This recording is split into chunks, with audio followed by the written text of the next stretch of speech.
according to the Bible, kuno Adam wokuqala no Adam wobisi-2. Ongazange atshela uEva ukuthi wenze wrong okwenza lento. Oye wathatha naye wadla. Esaba ukutshela uEva ukuthi wrong. uNkulunkulu uthe singayenzi lento. Uyenzeleni? Zange amtshele. Edako uthando. Khuluma nami. uSamson walimala edako uthando. Dako uthando walimala. Wakhipha imfihlakalo bekungamelanga azikhiphe. Nikhona abazalwane? uAdam wokuqala, the Bible says, after bedle isono, uSatan wabastripa, basala ba naked. Utshengisa ukuthi isono siyamstrip umuntu. Simstrip ukubekezela, simstrip ukuthethelela, simstripa yonke into enhle kumele ayenze. Abone sekenza izinto ngoba ufuna ukuthi abantu bambone. The first Adam une show off. That's why uAdam wokuqala athi bathu batlareng. Akathi uNkulunkulu uzothini. Wenza into nje ukuplease abantu. Enesikhathi siyahamba lokuplease abantu. Lento izele emhlabeni uyayimista ngoba ubheka abantu. Talk to me, bazalwane. Hallelujah. That's the first Adam. Ningizwa kahle. iBhayibheli lithi uAdam wokuqala wasuka kule position uNkulunkulu ambeke kuyo wayozifihla ezihlahleni. That's why ubona abantu bafaka izinto basikwa ngama razor banentambo baphuza bazama ukuhide. And you cannot hide ezintweni. You will drink holy water until your stomach bursts, but holy water won't help you. You want me to tell you the truth?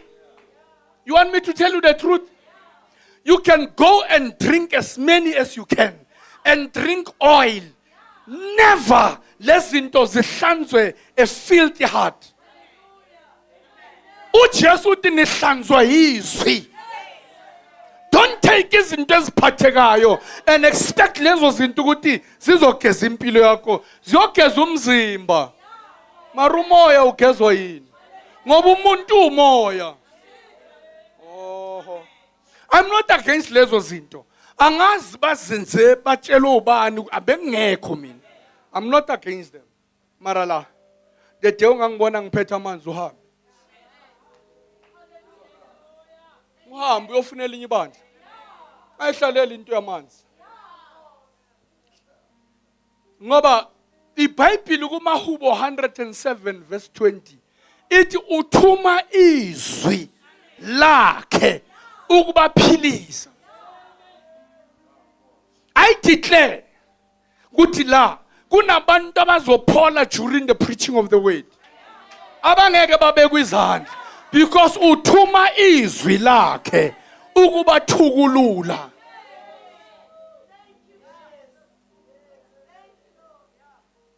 Are you with me? So don't mix into kaNkulunkulu. Uthi ufuna nje ukuthandwa nawe. Hayi. No, ungayimix. In the beginning was the Word. The Word was with God. The Word was God. All things were created by Him. Without Him, nothing that was made being abakhona. It in Him was life, and the life bekuyilife yabantu. Ukukhanya kwabantu. Ukukhanya kusezwini. Bahlanganisi lezinto. Mawuzumzimba namanahmeri ebusuku ugijima uyofuna izinto. No. Uthi uJesu ngena endaweni esithe. Ukhulume nobaba bakho emfihlakalweni. It your father will reward you openly. Let me repeat this before Shumaila. Uthi omunye umfundisi ame kule pulpit. Uthi, how can we make a conference since your teacher abantu voice ka baba wabo? That's a mistake. If ever uyofundisa abantu voice ka baba wabo, kusho ukuthi bona bamazi ubaba wabo. Ngeke ubaba wakho umtshela umuntu, kumele umazi ubaba. And ubaba wakho uzomazi mawuspend isikhathi naye. uJesu uthi my sheep hear my voice. Khona izinto kumele zireverse zikhanselwe endlini kaNkulunkulu. So wenza spring cleaning. Uma ungaye esihokweni ungata ngikutshelanga. Ngenza sure ukuthi ngikhiphe yonke into ukwate mawukwata. Alright? Uhlale phansi mawufuna uhlala phansi. Injongo yami ukuthi angifuni abantu bayesihokweni. Ngoba noJesu uthi isihoko asenzelwa ngabantu senzelwe uSathane namadimoni wakhe. Okay. Are you still in the house? Look at your neighbor and say, neighbor, you are very special. Hallelujah. uNkulunkulu asize nje amakholwa. Don't go to church because you want to be buried when you die. You can have a big funeral and still go to hell. And don't ever think maboni motos lighte ibani mabongcoba umuntu uthi lo muntu uhambe kahle. Sonke lesikhathi uJesu akathi imoto ziyokukhanyisela. So kunenye into wrong enziwa nayithi bazalwane. Ngoba usaba ukuthi mawenza something totally different bazothi hayi abantu baphila kanje. Uphila isinto or uphila isiKristu?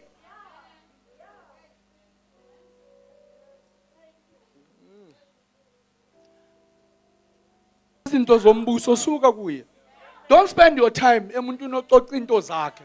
Afuna uveza ukuthi yena uhambe kangakanani empilweni. Afuna uveza ukuthi yena so material so kanga suka kulo muntu.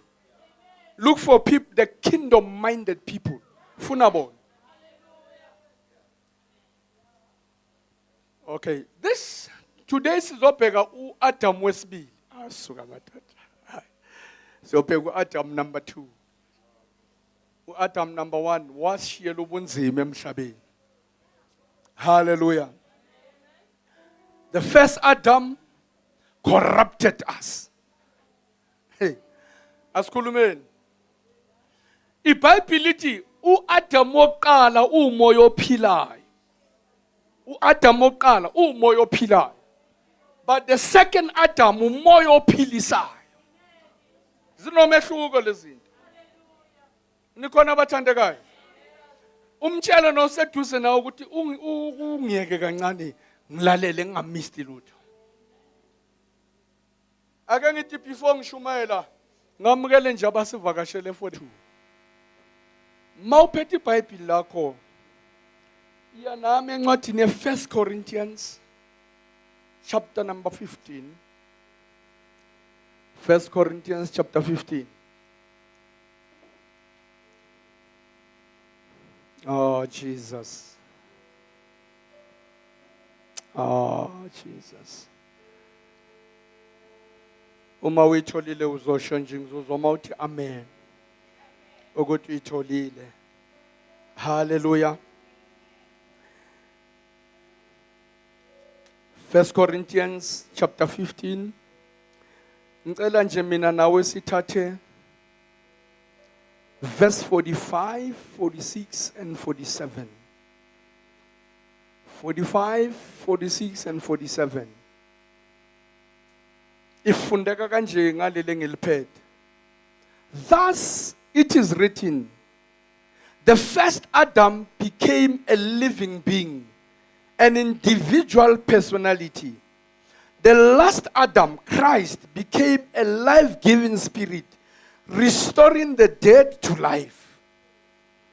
But it is not the spiritual life which came first, but the physical and then the spirit. The first man was from out of earth, made of dust, earthly minded. The second man is the Lord from out of heaven. Now, verse 48, it now those who are made of the dust are like him who was first made of the dust, earthly minded. And as noma mhlambe sifunde ngesizulu ukuthi sizwe kahle. Lalela ke. Verse 50 iti, but I tell you this, brethren, flesh and blood cannot become partakers of eternal salvation and inherit or share in the kingdom of God. Nor does the perishable, that which is decaying, inherit the share of unperishable, the immortal. Hallelujah. Now, moyo halalelang. I'm standing here. Ke kopa o no bua hobane wena o moya wa ntate o nkantseleng ho ntate o tlisa ho rena. Father, I pray for a clarity of speech and the understanding of your word. In the name of Jesus Christ of Nazareth. Father, I trust you for the demonstration of your love and your power. In the mighty, matchless name of my Lord and Savior, Jesus Christ of Nazareth, I pray. Amen. Wozake sike sibheke le ndaba. uAdam woqala uma uNkulunkulu ezomdala, iBhayibheli lithi kwaba nemeeting ezulwini. Izulu lahlangana, iexecutive yezulu yahlangana, kwathiwa asidaleni umuntu ngomfanekiso wethu. Uhamba nami mntakama. Let us make man in our own image and likeness. Basifuze. Hallelujah. Kuthe i-executive seyivumelene. Zange bathi mabadala umuntu bathi let there be man. Njengeyilwane. Zange. Mara bahlala phansi. The agenda was to create a human being. Immaterial yonke yokudala umuntu was there. But manje bekumele lehle izulu lize phansi.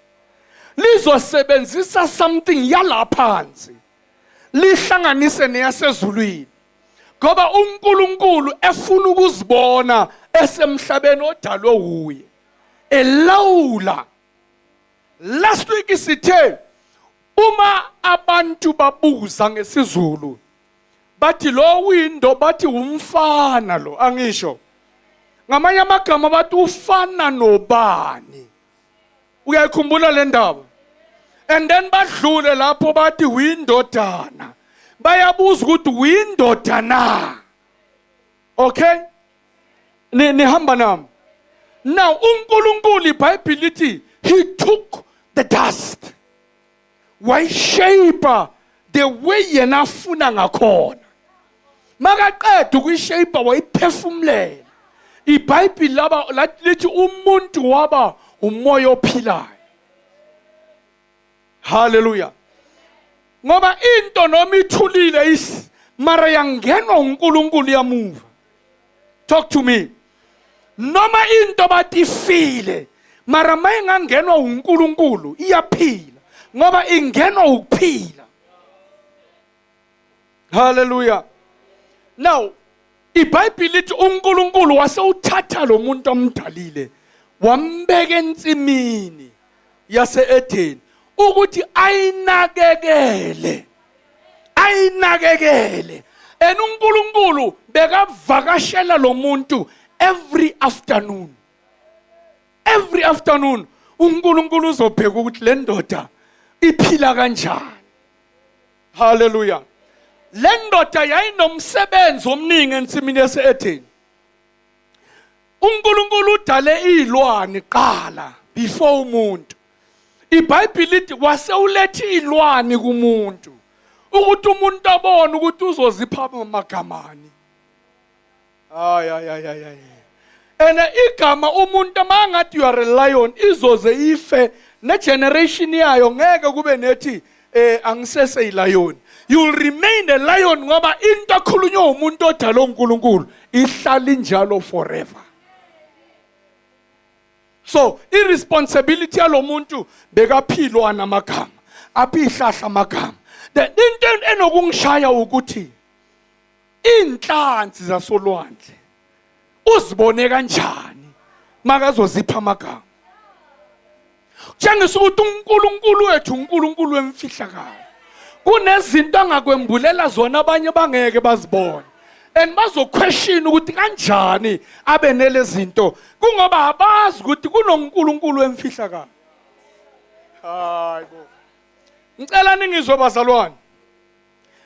The first 4 books zeBhayibheli bathi zibhalwe uMoses.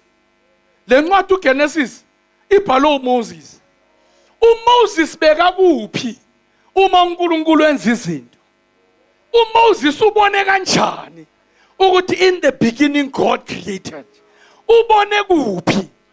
Moses uhlezi 40 days and 40 nights entabeni uNkulunkulu amemphulela izinto ukuthi uzenze kanjani. uMoses ngoba he was educated, he wrote everything down. Noma beka stamara lo muntu mara beka nama secret abantu abanganayo. Akuyi ngokuthi ukwazi ukukhuluma, kuya ngokuthi useduze kangakanani nomthali wezulu nomhlaba. Kunezinto ozozazi ezingaziwa abantu. Abelungu bathi do not judge the book ngecover yayo. Ungathi mawubheka umuntu bese uyamjudge uyaqeda ngaye. Awazi ukuthi kusasa uyovuka kanjani. Isigebengu silenge esiphambanweni ngelast hour sithi Nkosi Jesu ungikhumbule mawufike eparadise. Lo muntu bekakhondenywa abantu mara wathi makalapha esiphambanweni wabona ukuthi the only person ongeke ngireject now ithi ngikhulume naye. uJesu wathi ngizoba nawe so ungamthelela umuntu ngoba wazi ukuthi inkosi mayifika kuyezokwenzana. Hayibo. Nayi le ndaba uAdam makacethile last week sibheke ukuthi uNkulunkulu wabona ukuthi akusikuhle ukuthi umuntu angimdalile abe yi1. Hayi wathi ngizomenzela umsizi ofana naye. Ngize ngathi kubo ngathi if mama uthatha ukuthi ubaba wakho yisidakwa iBhayibheli lithi ufana naye.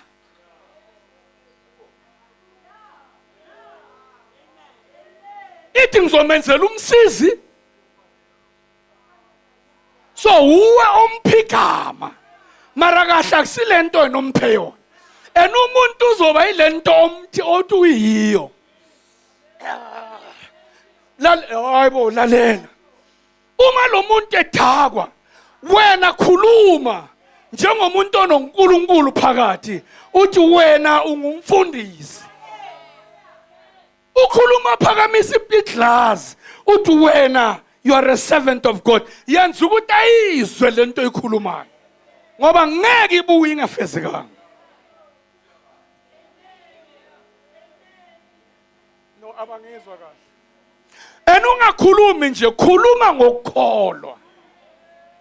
Because iBhayibheli lithi the power of life and death ila emlonyeni. Lithi iBhayibheli uNkulunkulu walalisa uAdam ubuthongo wasiyam-operate wakhipha ithambo. Kule thambo waqala washape.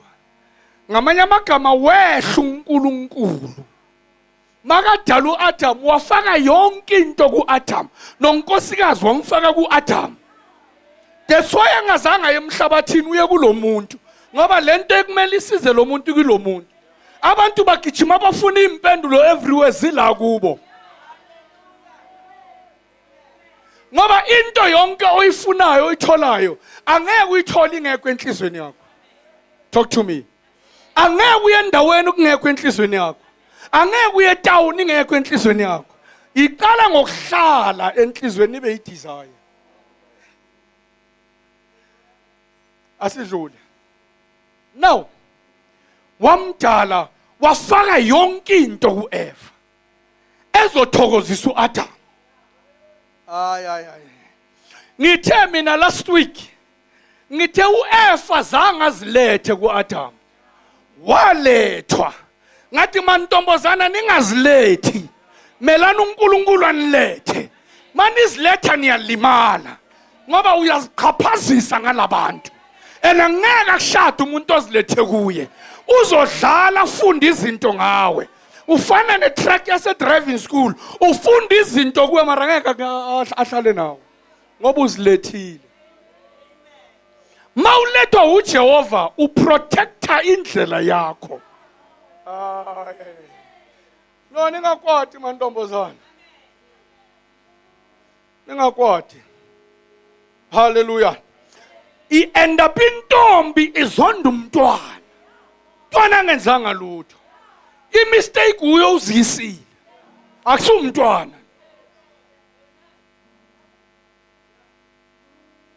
No, yabona le engana amen. Ngizohlala kancane kuyo. Until uthi amen ngizodlula. Hallelujah. Why nizenza so cheap? Why? Why uzenza so cheap? Umuntu angasogoli ukukuthola. Avela dalo available. So why uba available ngesikhathi esirong emuntwini orong? Ungabi available kuNkulunkulu ozokuyisa emuntwini oright. Yithi amen mawungizwa. Hallelujah. iBhayibheli lithi uNkulunkulu wamletha kuAdam. Ayisitshela ukuthi bese kaphapheme or kanjani. Mara ngikholwa ukuthi uthe makati phapha wabona umuntu la eduzena wambheka kahle. Ngoba lalela na indaba. uAdam uma kathe ilwana amagama bekaye ngokuthi i-character lesilwane sinjani. Sidlani, sibhodla kanjani.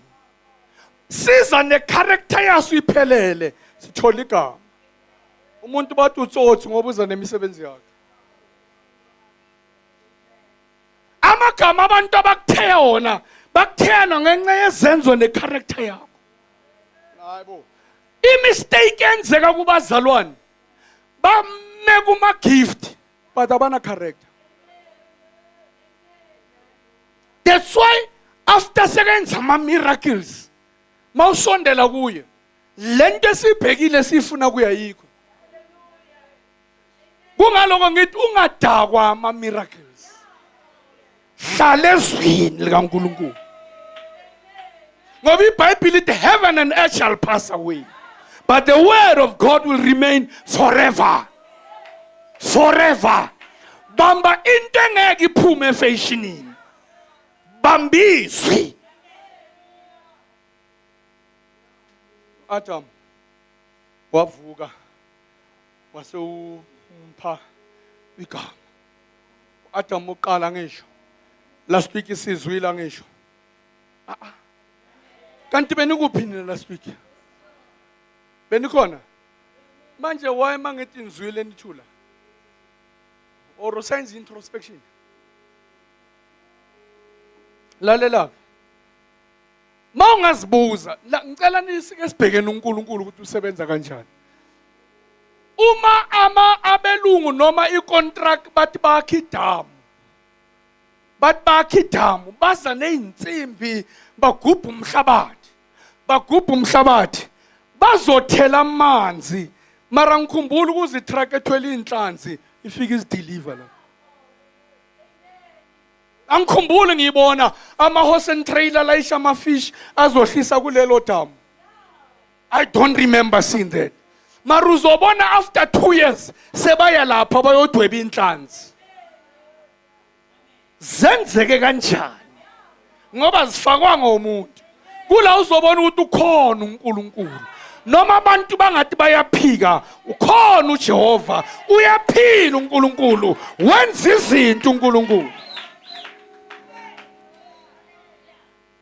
Hallelujah. Bona bakwazi ukulungisa amahuku okuyohlala edamini bathi. Mara ukuthi zifaka ubani neinhlanzi. Mhlawumbe uke wambona i-truck bathi yeah, abnormal load, i-horse and trailer iyochitha inhlanzi la. Bangaka abazalelwa la ePinoni, la eWatville.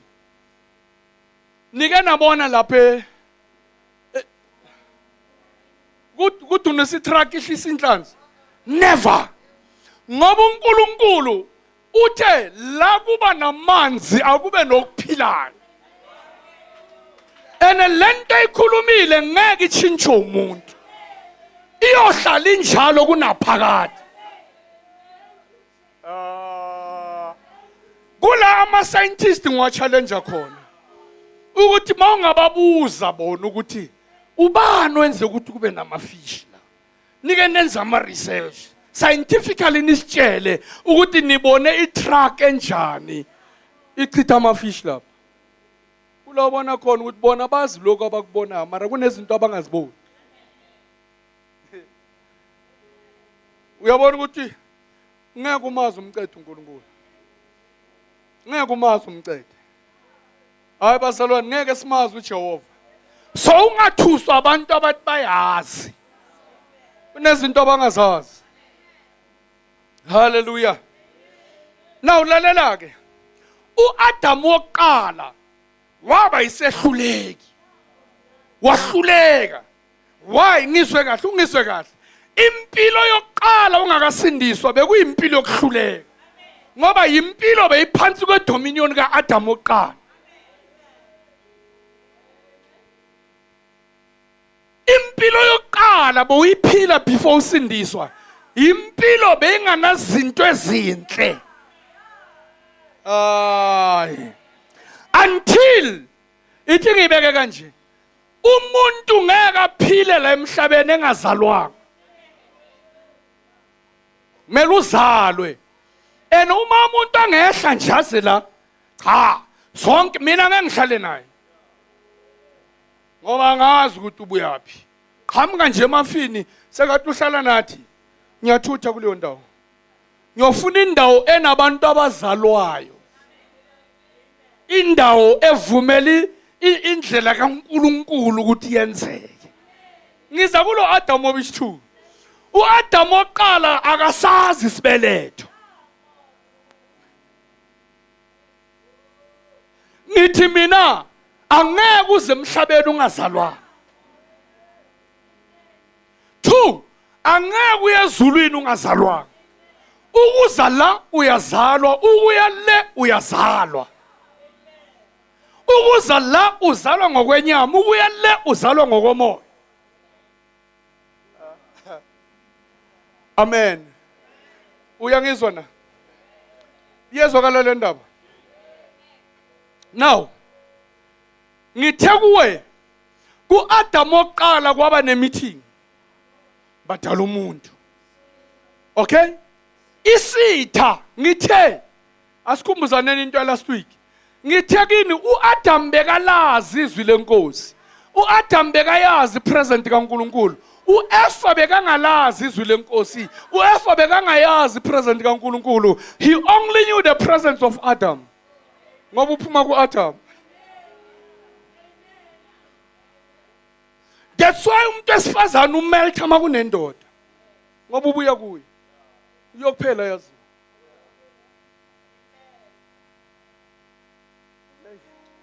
Hayi okuningi nizokwazi masishadisa la esontweni. Asikashadisi, that's why ezinye ngeke uzazi. Okay? That's why umuntu esifazana uhlala emireni azenza bemhle. Why? Why? Iqiniso nali noma bangayiphika. Iqiniso ukuthi ufuna maka appear kulo abuya kuye. Amazi.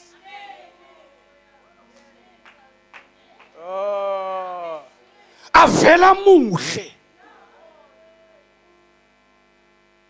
That's why nina niziyekelelayo.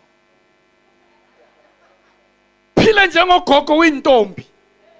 Watch out.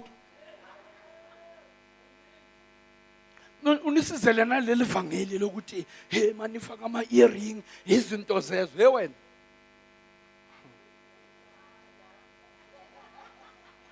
Unamasaluni manje. Hamba yesaluni izithintithe. Uzithintithe akushiye nomntwana lo muntu. Ungazonda umntwana. It's not over. It's not over ngoba unabantwana until God says so. Don't ever think ukuthi mawuhlulwe yiloya nalo uNkulunkulu azokupha yena uzohluleka. Never. Never. My advice to you ukuthi vuka dadewethu uzithintithe. Ungizwa kahle na? Ungamzondi ngoba ukushiye nomntwana. Miyekela enza into yenzayo. Uzohlangana noNkulunkulu ngelinye ilanga. Ehlulelwe ngalomntwana amshile. Ehlulelwe ngalomntwana angamthengeli impahla. Wena qhubeka nempilo yokukhonza uNkulunkulu.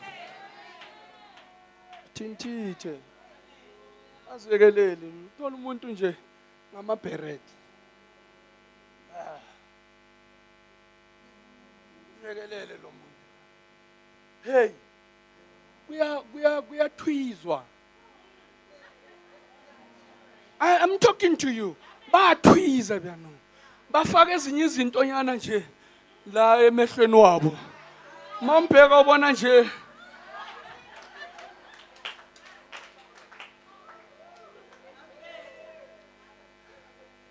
Nalemsadi. Nalemsadi.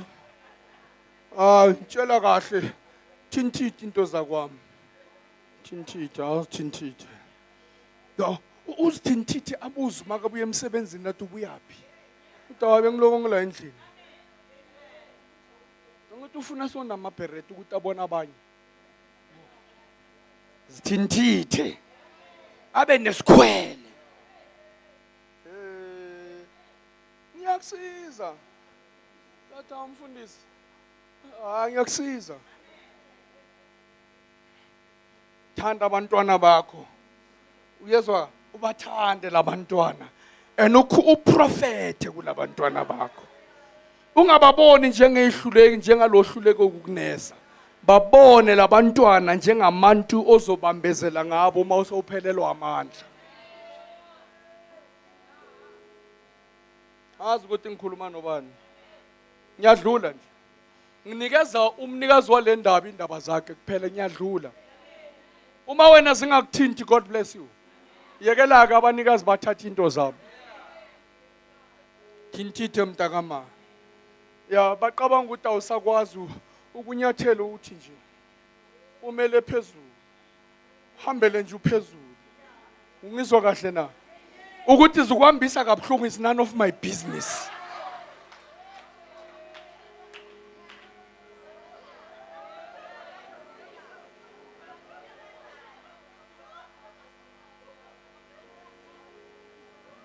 Akusiza. Akithi ngeke basishela ukuthi sibahambisa kabuhlungu. Uyazi umina ukubona ukuthi sibahambisa kabuhlungu. Makafika ekhaya uqala ngazo cala athi. Hallelujah. Afune eziflat. Uyehla lento yakubonisa ukuthi uyehla ezingeni uyazithoba.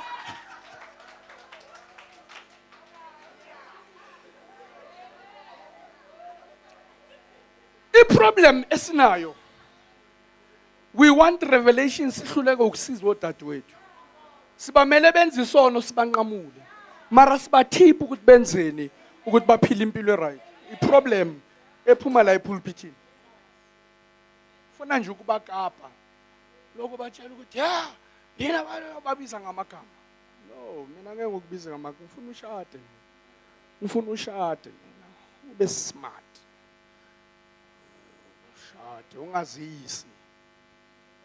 Uthipha nje ukuthi ungazisi, ungazilethi. Naye lo mfana uzomba phambi koNkulunkulu wathi uzilethile manje ngenze kanjani? Uzilethile lo muntu. Akusiza mina. Lalela ke mntakama. Uma kuzodalwa kuzovela uAdam obi2. Kwaba nemeeting futhi ezulwini. Adam oqala kwathi ohlulekile. Naba abantu babhuqa esonweni lo muntu. Manje ke sifuna uAdam wesibili. Ozokwehla. Asukela kuexecutive ehle. Ngisiza abazalwane. Nkosi yami, ngisiza abazalwane, ngiyakusiza mntakama. Isaiah chapter 6. Nkosi yami, ya. Isaiah chapter 6. Verse 8. It also I heard the voice of the Lord saying, whom shall I send? And who will go for us?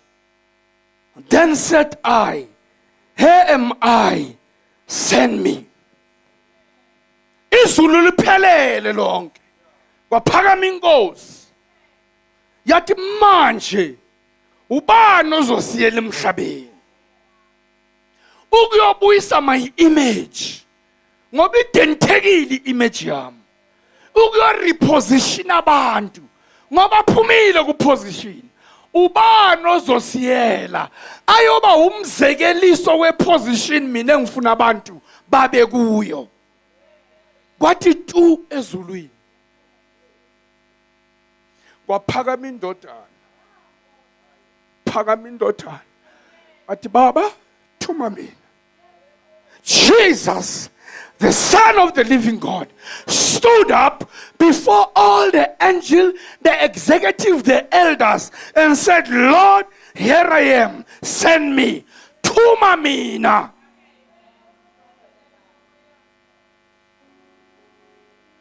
This time, Lord vumile ukuthi inkosi thuma mina. Kwaba nendlela izulu elizowenza ngakhona ukuthi lo muntu akwazi ukufinyelela la athunywa khona. iBhayibheli lami lithi amehlo kaJehova abheke emhlabeni ukuthi manje ngasebenzisa bani ukuletha lo muntu otethuma mina. uIsaiah umprofeti bambiza the messianic prophet. Uyu umprofeti ochaza uJesu kahle. That's why a Bible school they taught us ukuthi he is the messianic prophet. Are you following me? Uthi uIsaiah maka profeta uthi bhekani intombi izokhulelwa. Uletha a message ukuthi isolution iyakhulelwa. Ayisehli nje. Hayibo. Ingayenza kanjani ibe lula ukuthi uyizwe. Uthi omunye umhlabelelo inkosi yehle ezulwini yaba umuntu. Ngoba umuntu udalwe ngomfanekiso wenkosi.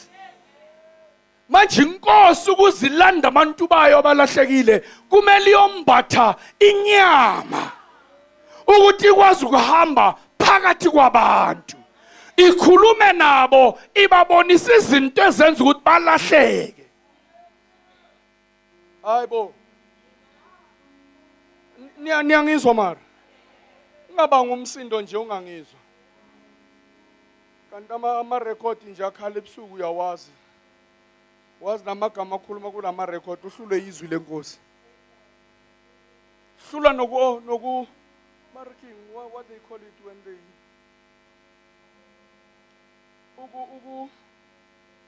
ukukhuluma iscripture. Bayibiza ngesilungu. Bapha belungu la. Where are the English people here? Anisize nisi English.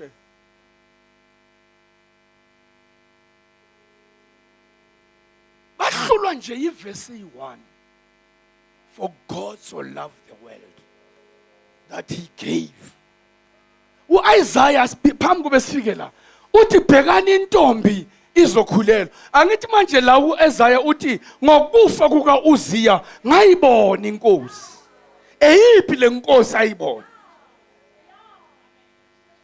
Ngokufa kukaUziya izulu la reveal ukuthi linjani lime kanjani kuIsaiah. Wabona ama-cherubim, wabona yonke into, wasa wabona ingubo. Umsila wale ngubo ugcwele ithempeli lonke. Wathola irevelation ngokufa kaUziya. Makathola le revelation uzwa nokuthi izulu lithini. Lithi ubani ozosiyela. Kwaphakama indodana kaNkulunkulu yathi baba thuma mina. uNkulunkulu waqhubeka wanikeza uIsaiah isiprofeta. uIsaiah uthi a son, uthi bhekani, a child is born but a son is given. Uzithathe lezi zinto kahle. Uyaprofeta lo muntu uthi umntwana simphiwe uzelwe mara indodana siphiwe. Ayikaveli ngaleso sikhathi. Ngoba umprofeti simazi makwenzeka izinto azikhulumile. Hayi laba profeti abathatha ama chance ngathi. Lento akutshela yona ayikenzeki mara sewuyakubhadalisa. Uthi uDeuteronomy umprofeti weqiniso obuya kuNkulunkulu siyokumazi makwenzeka izinto azikhulumile. Isaiah wayikhuluma lento kuIsrael, kumaJuda, kuzo zonke izizwe.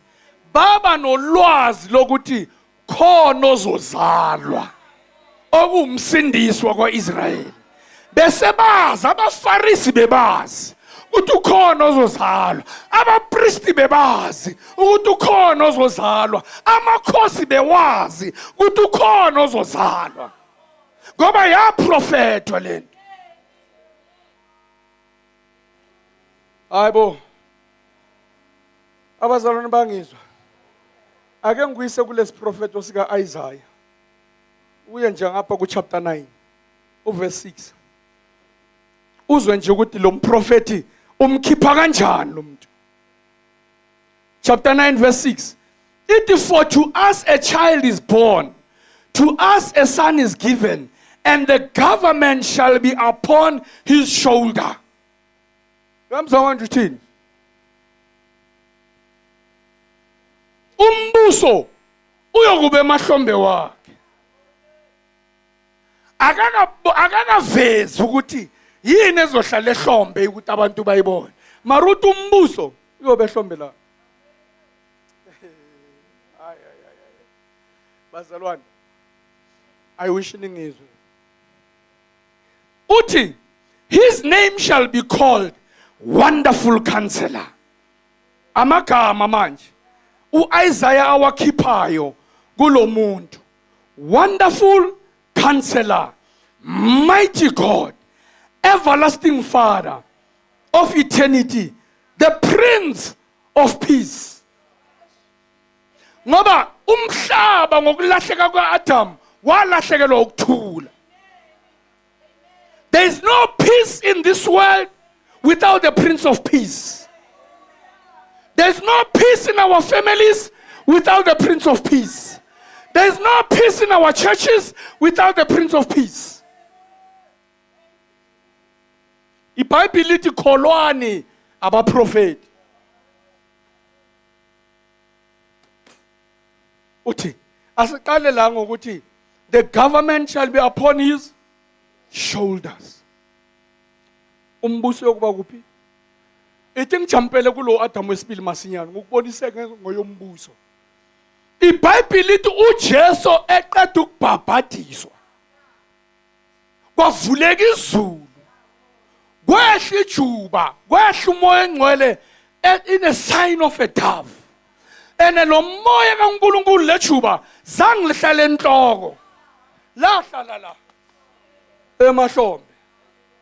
The government shall be upon his shoulder. And manje why government ahlala on the shoulders?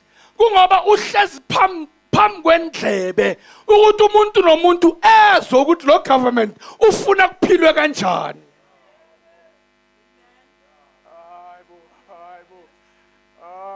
Lord have mercy bangizwe. Ukhona ngizwayo? Lejuba zange lihlale noma kuphi, lahlala la. And voice yathi, this is my beloved son. Hear him. Mzweni. I-government, ngijampa ezinye izinto. Maru government. Asibheke lo government before azohlala ehlombe ukuthi wenzani. iBhayibheli lithi kwakunentombi ekuthiwa uMaria. Le ntombi bengakathashwa. Ingakathashwa. Inganama fingerprints. Ingakathashwa. He attracted the Holy Spirit. IBhayibheli lithi the very same government sent an angel. Yathini? Wena utholi favor. I-message ebuya kuhulumende ingena kuMaria. Wena kwabesifazane uthola umusa. Ithi bheka uyokhulelwa. Uzala indodana. Uyokuyiqamba igama lokuthi uJesu. Ngoba uye oyokhipha abantu ezonweni zabo. Isono singene ngoAdam oqala. Isono siphuma ngoAdam obisi-2. Ngoba ethi uye ozokhipha abantu ezonweni zabo. Ngeke uzikhiphe ezonweni. Don't fool yourself. Cabanga ukuthi ungenza izinto ngaphandle komdali wezinto zonke. You need God's help. You can jump and say whatever you want to say, but without God, your life is a zero. Your life is going nowhere. You won't be what God wants you to be without Him helping you. You need God's help. Somebody shout hallelujah. We need God's help. Don't fool yourself and think about education is all about. No. Education minus Jesus is a capital zero. If you want to balance lezinto, take your education and take Jesus. Usmesh lezinto. Then you'll move. Baritu. IBhayibheli lithi uMaria wase uyabuza ukuthi izokwenzeka kanjani lento ngoba angazi indoda. Angiyazi indoda izokwenzeka kanjani. Ithi ingilosi umoya kaNkulunkulu yokukufukamela. The Holy Spirit will overshadow you. Uzokufukamela. Lalela mntakama, awekho amaqanda wenkukhu angakwazi ukukhipha inkukhu angafukanyelwanga. Angeke ukwazi ukuproduce life enhle ungafukanyelwanga. Kumele ufukanyelwe ukuthi uthele impilo emnandi. Hayibo. Genesis chapter 1 iti, and the Spirit of the Lord was brooding, hovering upon the deep. Lo mhlaba wafukanyelwa before ubona.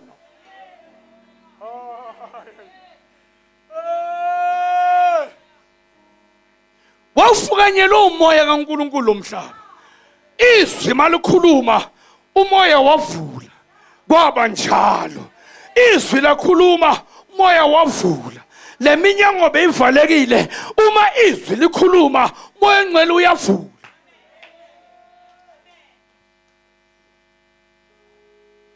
Akawuthi amen. uMaria wathuka. And nanamhlanje doctor they are still confused. Ukuthi kanjani umuntu wesifazane abe pregnant kungekho seed. Ngoba they don't know the seed of the government phakathi komuntu. Abazi ukuthi lo moya lo oyingcwele yiwo phethe impendulo zabantu. They don't know.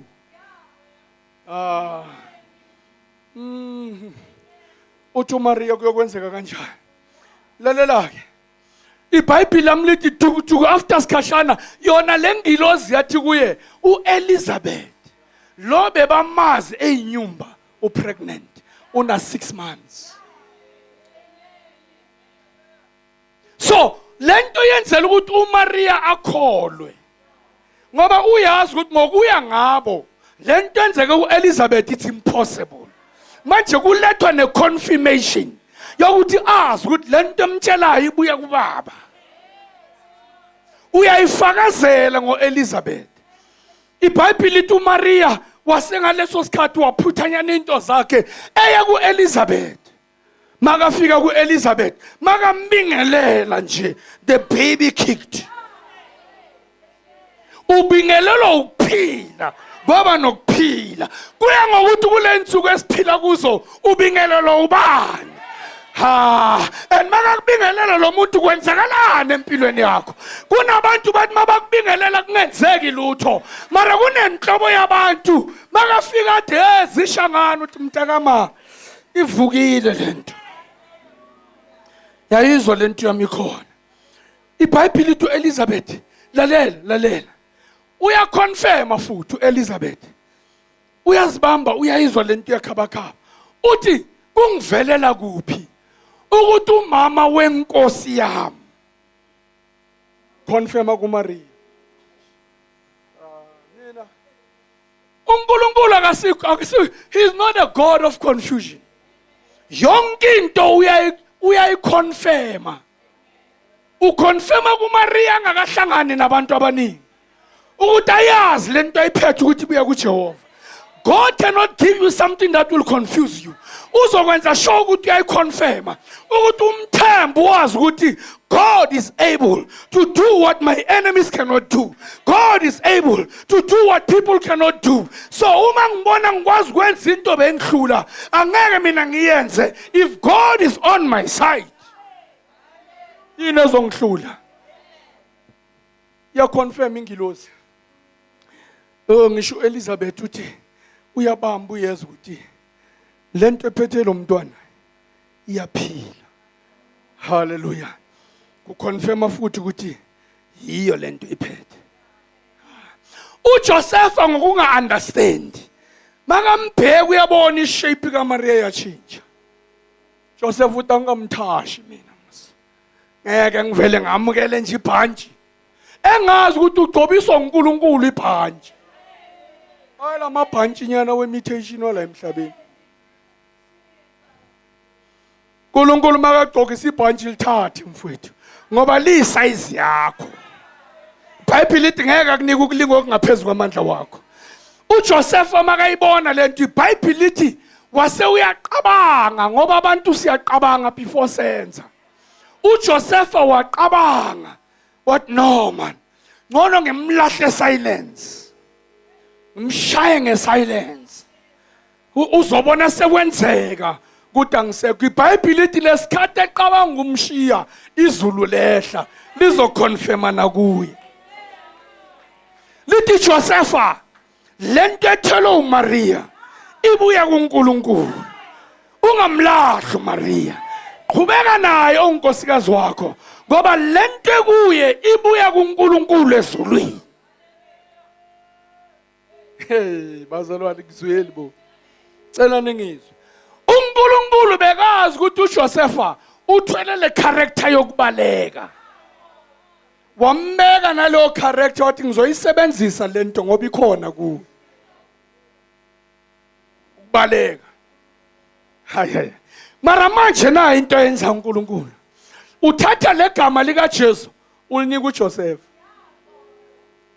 Ngale uZakaria bamhlutha ispeech.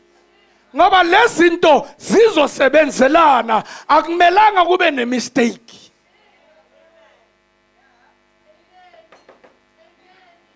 Hamba namphela.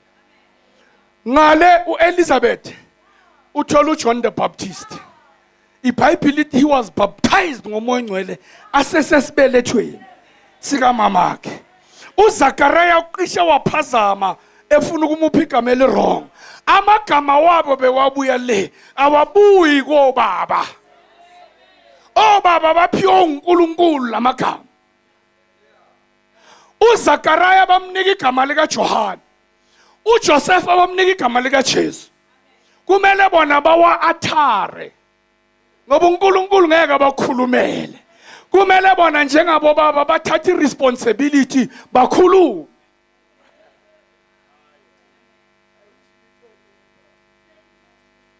I wish ngicede. Ungezwa kahle na? So labo mama manje sebahamba bakhululekile ngoba uMaria bekathi ngizomtshela kanjani uJoseph. uElizabeth naye ngapha ubheka ikhehla uthi manje uzothi ubani lo mntwana. Now iBhayibheli lithi John the Baptist wazalwa qala. The day azalwa ekhala ngale eqeda ukuzalwa baza kubabakho uZakaraya bathi igama lakhe ubani. iBhayibheli lithi uNkulunkulu wamvula umlomo, uqala ecala wathatha iball pen wabhala phansi kutshengisa ukuthi legama libhaliwe ezulwini. Waqala ngokubhala before akhuluma. iBhayibheli ibhaliwe before sikhuluma. Ayikho into ongayikhuluma ezwini lenkosi engabhalwanga.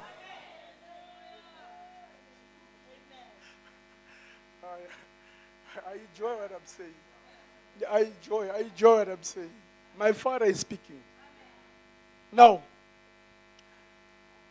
uma uJohane ezalwa, iBhayibheli alisitsheli ngaye. Ngoba lalela lezinto why uNkulunkulu angavumi zenzeke emakhosini wala emhlabeni. Kungoba lezinto ezenzeka kulabantu it's the kingdom yezulu. Umbuso kaNkulunkulu wehlela kubantu. Nkosi yami, izulu lizohamba phakathi kwabantu. uNkulunkulu decidile ukuthi ngeke ngisahamba ngamafu, mara ngifuna ungena phakathi kwabo. Kungaloko into kaNkulunkulu ngeke uyizale ungazange ube pregnant ngayo. Aya ake uthi isandla sakho mawungizwa. Yezwakala le ndaba. Yezwakala le ndaba. Lalela sibheke ufuna uya kuAdam wesibili. Mara manje silethe ukuthi weza kanjani loAdam. Ukuthi understand oqala wayenzwa nje ngomhlabathi. Vuka wazithintitha. Wabona ukuthi ngomhlabathi. Legama elithi Adam lisho ukuthi umhlabathi. Hayibo. Kwazalwa uJesu. Makazalwa lo mntwana, iBhayibheli lami lithi izingilozi zehlela kubelusi zayotshela abelusi. Why zingayotshela abapristi? Ziya kubelusi kungoba kuzelwe umelusi ene akazalelwanga ebukhosini, uzalelwe estalini endaweni la kuhlala izimvu khona. Manje kumele uthashe abantu abasebenza ngezimvu ngoba ya understand nomnuko wezimvu.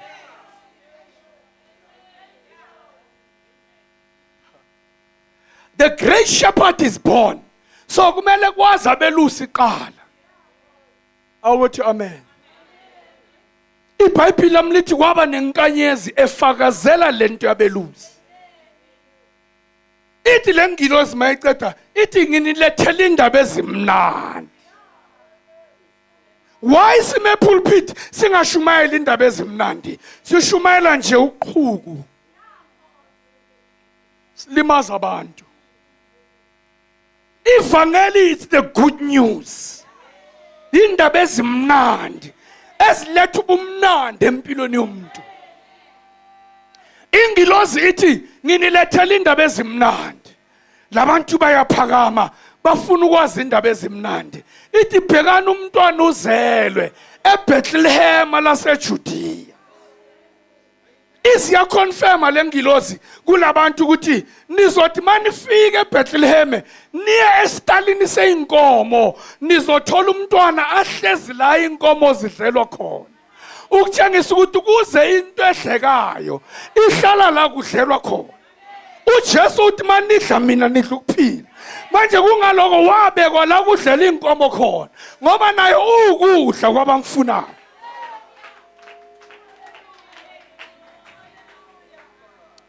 Hallelujah. Hey, Nkosi yami.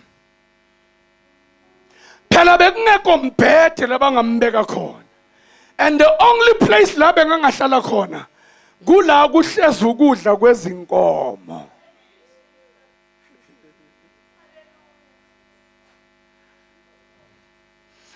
Uma ingilosi lamadoda bahamba, iBhayibheli lithi kwakunenkanyezi ihamba phambi kwabo. Ngoba inkanyezi bekuyisibonakaliso sokuthi kunenkosi ezele. Hayibo. Hey. Ozani bazalwane, ozani. UAbraham, uNkulunkulu uthi kuye, phuma etendeni. ubheke phezulu, ucounta ama stars. Hey, buya kimi pheka mina, phuma etendeni, ubheke phezulu and start counting the stars. U-Abraham waphuma wabheka phezulu wabala inkanyezi, wayibona ne the bright morning star. Wayengeke ibone i-bright morning star if wayengabhekanga phezulu ebala inkanyezi. iBhayibheli lithi uJesu uyinkanyezi yokusa. U-Abraham wambona. Kungaloku uJesu makatshela abaFarisi uthi phambi kuba u-Abraham abekhona bengikhona. Afuna ukumkapa ngamatshe. Bathi lo mfana lo saneminyakanyana emincane usitshela ukuthi bekakhona ensukwini zika-Abraham. Kungoba bebangamazi ukuthi u-Abraham wahlangana noMelkisedeki. Funda iBhayibheli mntakama. iBhayibheli lithi u-Abraham wahlangana noMelkisedeki. Wase ukhipha i-10% yakhe kuMelkisedeki. uMelkisedeki wabusisa u-Abraham. And mawufunda kahle iBhayibheli lithi le nkosi uMelkisedeki uyinkosi yaseSalem. And Jerusalem, the city of God. So lo muntu ubuya ku the city of God. iBhayibheli ku Revelation ithi uJerusalem elisha walibona uJohane lehla. So lo Melkisedeki inkosi yaseSalem. Hey! Hallelujah. Hey! iBhayibheli mnandi. iBhayibheli mnandi ne? Limnandi kakhulu mangakhulumi ngento zabantu. Hlale nje kulo limnandi. Azokhuluma ngeyidakwayo uyas-irritator. Azokhuluma ngabantu uyas-irritator. Mina mangathi ngifike esontweni ngithole bakhuluma ngezinto zabantu, thatha iBhayibheli lami ngiphume. Ngoba ngifuna izwi. Hayibo. U-Abraham uyibonile lenkanyezi yokusa. And u-Abraham wababona. Lalela-ke. U-Abraham ukwenza into enza ukuthi ambone uMelkisedeki.